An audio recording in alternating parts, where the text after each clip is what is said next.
If civil war comes, and I do think it is imminent, you're quite right. It will for us be the price of freedom. Our people here have for a long time been prepared for this eventuality, and I am confident of their readiness. I think that when it does come, that the people on the other side would be surprised as to what they're going to get. And I'm confident that it will not last long.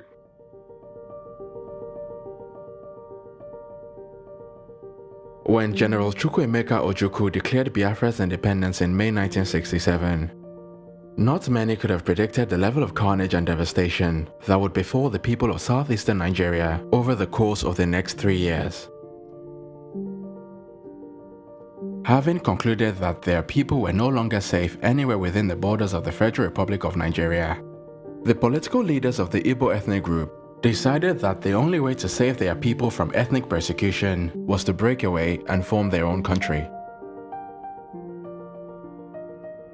Buried deep underneath the Biafran soil was one of Africa's largest reserves of crude oil.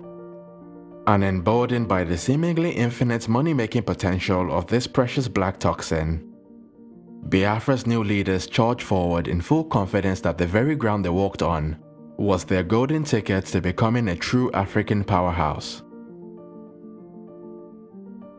But just as they fueled the Biafran fight for independence, the region's vast deposits of black gold also reinforced the Nigerian government's resolve to extinguish the Biafran uprising by any means necessary.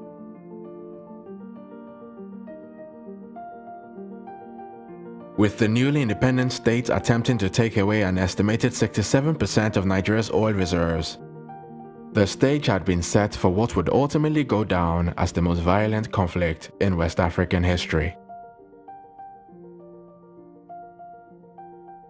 For 3 grueling years, the Nigerian and Biafran armies would engage in a raging battle for dominance, in which an estimated 2 million civilians would lose their lives due to starvation and disease. But as with virtually all modern conflicts, the battle would be much more than just a violent exchange of bullets and explosives. The Nigerian Civil War would see both belligerents engage in wartime propaganda with a level of sophistication never before seen on African soil.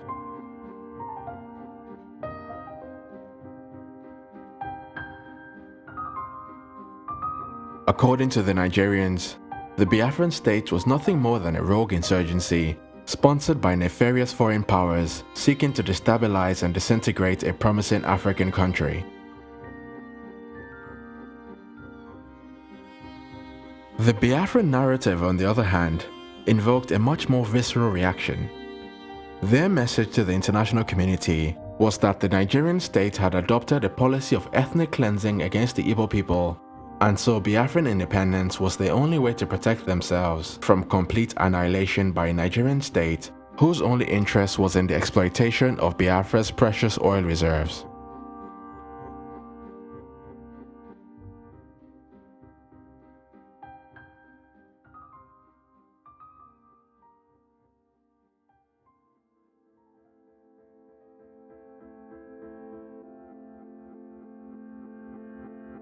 But if the general rule is that history is written by the victors, then the Nigerian Civil War might just be the exception.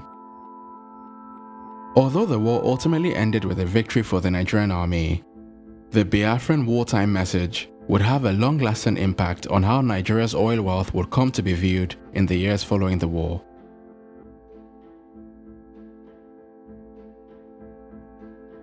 You see, one of the interesting paradoxes of the Biafran struggle was that in breaking away from Nigeria, the Igbo leaders also took with them a significant number of minority ethnic groups which were also native to southeastern Nigeria. And although many international observers ultimately came to associate Nigeria's oil with the Igbo struggle for independence, the true heirs of Nigeria's oil wealth in the strictest sense were the various minority ethnic groups of Nigeria's Niger Delta region. When added together, these groups amounted to as high as an estimated 40% of the wartime Biafran population. And although many of them would remain relatively unknown both during and after the war, they would arguably be the worst affected victims of the never-ending struggle for Nigeria's oil. One of such minority groups were the Ogonis, a poor but proud people who, despite occupying a territory smaller than the size of Hong Kong, boasted of one of the deepest and most sought-after crude oil deposits in the entire world. Representing less than 1% of Nigeria's population, the Ogonis could perhaps be best described as a micro-minority ethnic group. According to folklore, the Ogonis trace their lineage all the way back to the ancient Ghana Empire, located in modern-day Mali. And according to linguistic studies, the Ogonis are likely to have been one of the earliest settlers in the region. As with most Nigerian ethnic minorities, the end of the Civil War in 1970 hardly changed their fortunes. In fact, post-war Nigeria would be not so much divided by ethnicity as it was divided by the haves and the have-nots. With various military dictators taking turns at the helm of power and oil prices flying sky high, Nigeria in the 70s, 80s and 90s became a perfect illustration of what political scientists referred to as a rentier state. A country which was solely dependent on bribes, rents and taxes paid by foreign businesses in exchange for raw natural resources. With the oil money in full flow, Nigeria's leaders really didn't need the economy as a whole to perform in order to fill their pockets. And even better, neither did they need to rely on the approval of an electorate. Aside from a very brief period of democracy under President Shehu Shagari between 1979 and 1983, Nigeria would remain under the firm grip of a host of military dictators. And so from the end of the Civil War right up until the creation of the Fourth Nigerian Republic in May 1999, the post-war Nigerian state basically had no civil contract with the Nigerian people. The only relationship that mattered to Nigeria's leaders were the numerous opaque agreements with the multinational oil companies operating within the country's oil sector.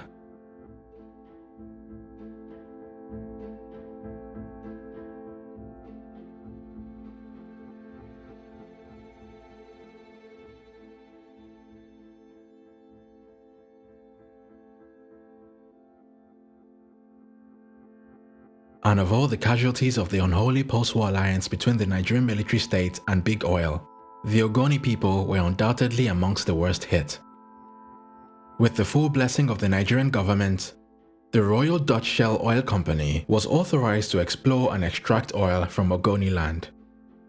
While this was a win-win deal for Nigeria's military generals and the oil giant, Shell's entry into the region quickly became nothing short of a living nightmare for the Ogoni people. In a strongly worded letter sent to Shell's headquarters in the city of Port Harcourt just 3 months after the end of the Civil War, a group of Ogoni leaders and representatives raised concerns about the serious damage being done to their land by Shell. According to the letter, the Ogoni roadways had begun collapsing under the sheer weight of Shell's machinery, and the fishing and farming industries, which had been part and parcel of the Ogoni way of life for centuries, were now under significant threat from oil spills in their farmlands and rivers. Responding to the allegations levied against them, Shell swiftly dismissed the Ogoni's claims as nothing more than a dishonest attempt to blackmail them into paying money to the Ogoni leadership and forcing Shell to build free local infrastructure. But just 2 weeks after Shell sent this response, a catastrophic incident would occur in the heart of Ogoni land. On the 19th of July 1970, an oil wellhead exploded, hurling fire and hot oil into the Ogoni skies. Within the space of a few days, the Ogoni's main sources of drinking water had been completely poisoned. Farmers began staying away from their own farms for fear of igniting fires, and those who were brave enough to return found themselves waddling around in crude oil. For 3 long weeks, the oil spill continued unabated, contaminating everything it came into contact with, from the Ogoni's air to their land and, most importantly, their waterways.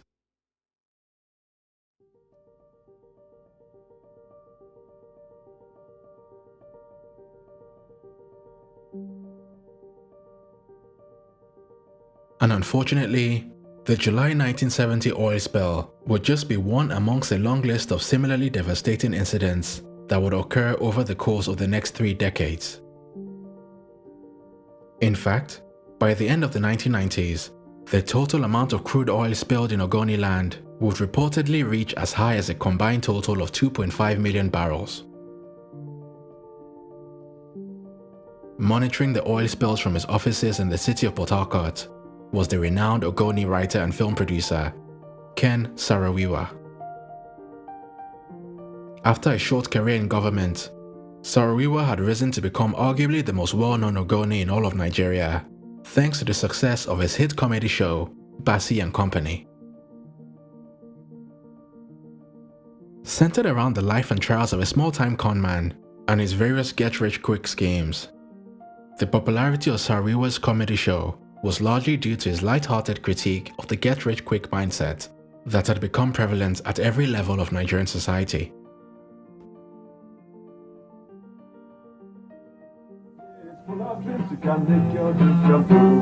It's all roses, so it seems, let me tell you what to do. You want to be a millionaire, behave like a millionaire, act like a millionaire, millions will be yours. You want to be a millionaire, think like a millionaire, act like a millionaire, and the millions will be yours. Mr. B, I'm hungry. I thought you stumbled across the street party last night. Yes, Didn't you eat enough? I did. That was 12 hours ago. I'm hungry again.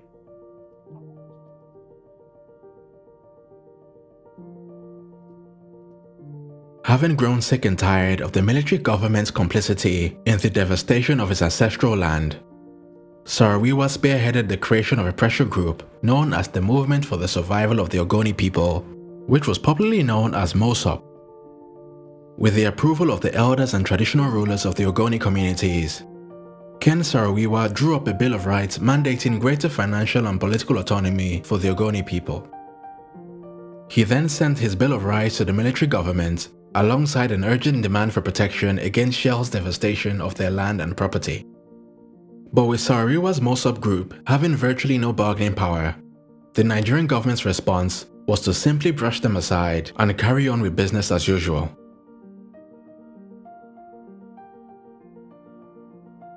Deciding that more drastic measures were needed, Saro-Wiwa organized a mass protest on the 3rd of January 1993, in which he mobilized an estimated 1/3 of the entire Ogoni population to come out in peaceful protest against Shell's exploitation and the Nigerian government's betrayal of Ogoni land.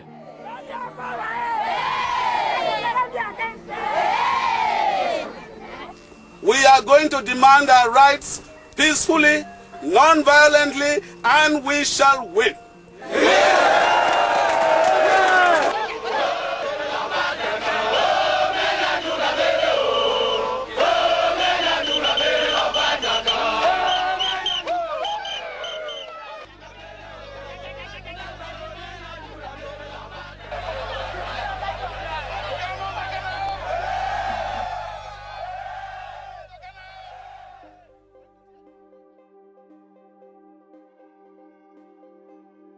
Although the January 1993 protests succeeded in raising international awareness about the plight of the Ogoni people, the demonstrations would have no immediate impact on Shell's operations. In the weeks following the protest, Shell continued to expand its operations in Ogoni land as it bought up more concessions, dug through farmlands, and devastated more Ogoni communities with the full blessing and protection of the Nigerian military. Taking matters into their own hands, Saro-Wiwa's MOSOP quickly adopted a more radical approach by rallying the Ogoni youth to sabotage Shell's infrastructure and intimidate their workers. And within a short period of time, Saro-Wiwa's MOSOP had succeeded in forcing Shell to pause its operations in Ogoni land.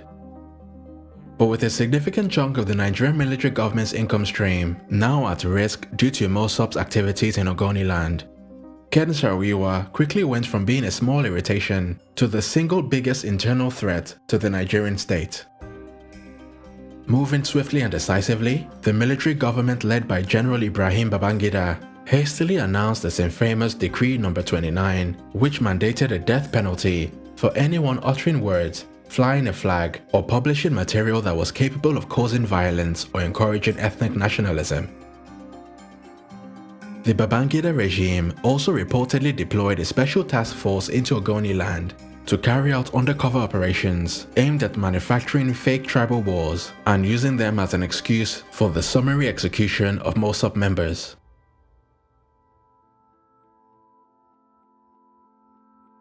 These covert military operations would allegedly continue up until November 1993, when General Sani Abacha replaced General Ibrahim Babangida as Nigeria's military head of state. Under Abacha's rule, the Nigerian military government switched to more drastic measures as it immediately deployed 400 military officers into Ogoni land with direct instructions to attend MOSOP demonstrations and open fire on activists whenever possible.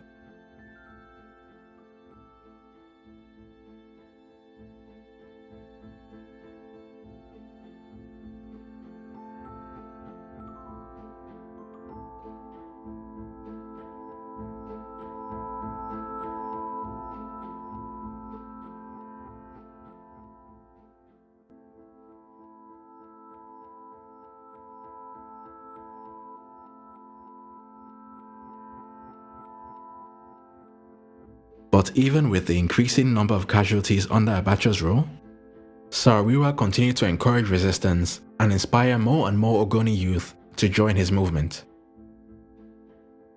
But unfortunately, his fervent desire to continue in the fight, despite the shoot-to-kill policy adopted by the Nigerian government, would ultimately lead to a division within the MOSOP leadership.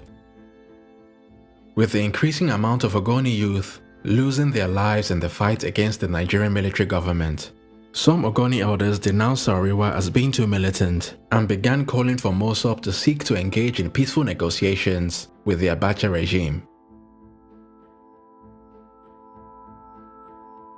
Taking full advantage of the Ogoni's internal squabble, the Abacha regime would allegedly orchestrate one of the most cold-blooded conspiracies in Nigerian history. On the 21st of May 1994, 4 Ogoni chiefs were seized during a meeting of elders and brutally murdered by a mob of angry youth. Although Saro-Wiwa was not actually in Ogoni land on the day of the murders, he was arrested on suspicion of having orchestrated the killings, as all 4 of the deceased chiefs were public critics of Saro-Wiwa's activism.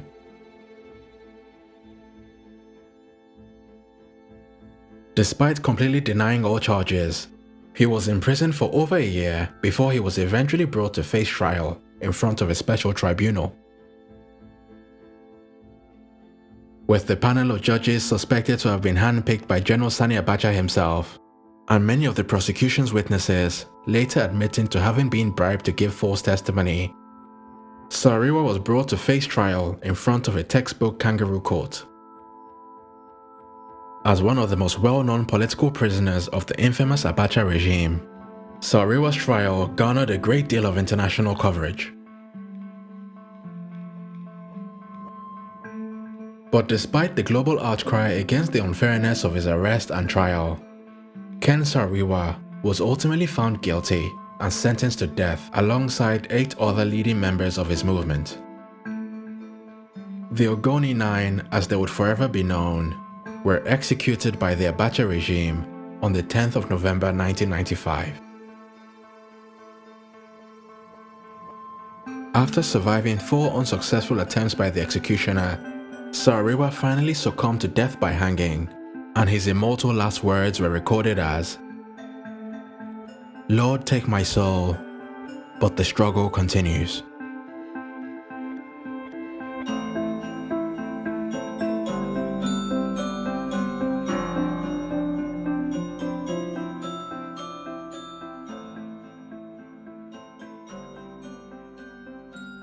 The execution of the Ogoni 9 provoked strong international condemnation of the Abacha regime by the United Nations, and arms embargoes were imposed on Nigeria by the European Union and the United States. British Prime Minister John Major called the executions a judicial murder, while South Africa's Nelson Mandela, Zimbabwe's Robert Mugabe, and Daniel Arap Moi of Kenya all called for Nigeria's suspension from the Commonwealth of Nations.